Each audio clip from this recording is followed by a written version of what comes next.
మనం రోజు వాడే మందుల వల్ల కూడా మన ఎముకలు బలహీనంగా తయారవుతాయా? అవును. మనం కొన్ని మందులు రోజు తరచుగా వాడుతూ ఉంటే దానివల్ల కూడా మన ఎముకలు వీక్ అయ్యే అవకాశాలు ఉంటాయి. ఎస్పెషల్లీ మనం వాడే స్టిరాయిడ్ సంబంధించిన మందులు.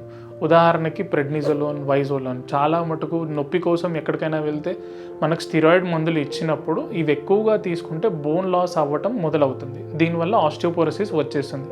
అలాగే థైరాయిడ్ హార్మోన్ ఎక్కువ డోస్లో ఉంటే కూడా మన బోన్ డెన్సిటీ అంటే సాంద్రత అనేది మెల్లిమెల్లిగా తగ్గుతూ వస్తుంది. అలాగే కొందరు ఫిట్స్ కోసం వాడే మందులు కూడా మన ఎముకలపై ఎఫెక్ట్ చూపిస్తుంది. దానివల్ల కూడా ఎముకల సాంద్రత తగ్గుతుంది. అలాగే మహిళలో బ్రెస్ట్ క్యాన్సర్, పురుషులలో ప్రాస్టేట్ క్యాన్సర్, దీనికి చేసే ట్రీట్మెంట్స్ వల్ల కూడా ఎముకలు వీక్ అవ్వడం జరుగుతుంది. ఇంకా చాలా సంవత్సరాల కొద్దీ మన అసిడిటీ కోసం వాడే మందుల వల్ల కూడా ఎముకల సాంద్రత తగ్గే అవకాశాలు చాలా ఉన్నాయి. ఇలాంటి మందులు మీరు లాంగ్ టర్మ్ అంటే చాలా ఎక్కువ రోజులుగా తీసుకుంటూ ఉంటే తప్పకుండా డాక్టర్ని ఒకసారి అడిగి మీ ఎముకల హెల్త్ గురించి ఎలా ప్రొటెక్ట్ చేయాలో తెలుసుకోండి.